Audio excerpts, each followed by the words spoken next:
और नवरात्रे में भी देवी की आराधना का एक स्मरण का सुख है महाराज। ज्योत का विधान है, नवरात्रे में देवी की ज्योत लगती है, अखंड ज्योति लगती है, जवारे बुआए जाते हैं, कलश लगता है। ज्योत का भी विधान है। जिसके यहां दिया अखंड जलाया जाता है, अगर वो दिए की लो, दिए की बाती अगर दक्षिण दिशा की होती है तो उसके घर में साल भर में एक घात जरूर होती है।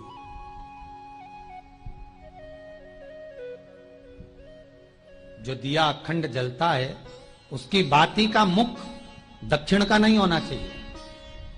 अगर आपने देवी भागवत का स्मरण कराओ, देवी भागवत को अगर सुना हो, तो देवी भागवत में स्पष्ट किया गया कि पूर्व की ओर मुख करा हुआ दिया, अर्थात पूर्व की ओर ज्योत जो जलाई जाती है वो संपदा की वृद्धि करती है। पश्चिम की ओर मुख कर कर जो ज्योत लगाई जाती है महाराज, वो वैभव को देती है। और उत्तर की ओर जो मुख कर कर ज्योत जलाई जाती है, उत्तर की ओर जो ज्योत का मुख रहता है वो आयु की वृद्धि करती है, घर में अकाल मौत को रोकती है।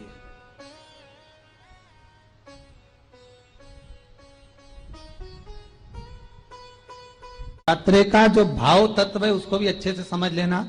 दक्षिण की ओर ज्योत ना लगाएं। अगर आपको लगाना है पूरब की लगाएं, पश्चिम की लगाएं या उत्तर की लगाएं। और जितने दिन महारानी जगदम्बा जगतधात्री दुर्गा भवानी, अब की बार माताजी घोड़े पर आई है।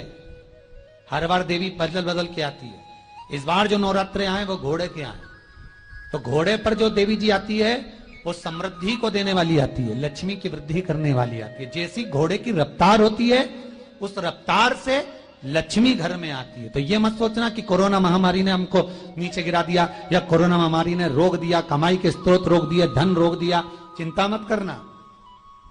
मेरी मां जगत जननी दुर्गा भवानी अब की बार घोड़े पर आई है।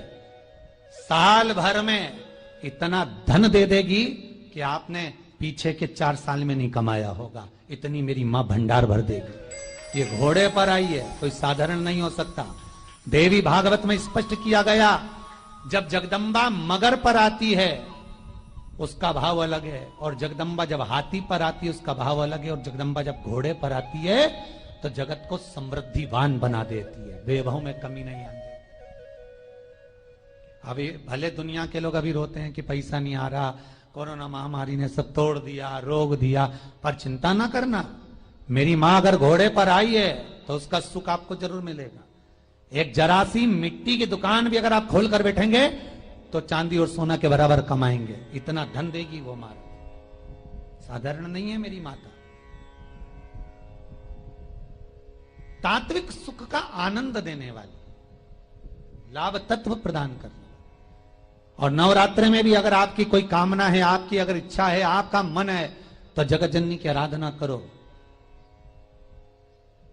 पति और पत्नी में अगर क्लेश है तो जगदम्बा के मंदिर में मक्खन चढ़ाओ, प्रेम बढ़ जाएगा। आपको लगता है कि पति कोई अन्य स्त्री से लगा हुआ है या परिवार टूट रहा है, तलाक तक पहुंच गया है, तो माता के मंदिर में आप ध्वजा लगवाइए, उस ध्वजा पर मक्खन लगाकर लगवाइए, आपको लाभ मिलेगा।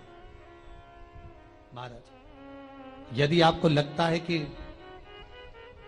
बच्चे बहुत ज्यादा अपशब्द बोल रहे हैं, मुंह चला रहे हैं और प्रेम नहीं रख रहे, तो माता के मंदिर में लाल पुष्प, लाल चंदन और लाल चूड़ी मां को समर्पित करिए, प्रेम बढ़ेगा।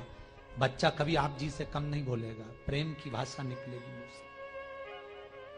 मां जगत जननी की आराधना, जगदम्बा की उपासना। नवरात्रे में 9 दिन में से कोई एक दिन ऐसा ले लो जिस दिन कन्याओं का भोजन कराओ, साथ में उनको लाल चुनरी ओढ़ाओ या कोई लाल वस्त्र, लाल पूजन की सामग्री उनको दो, सुख मिलेगा, आनंद आएगा।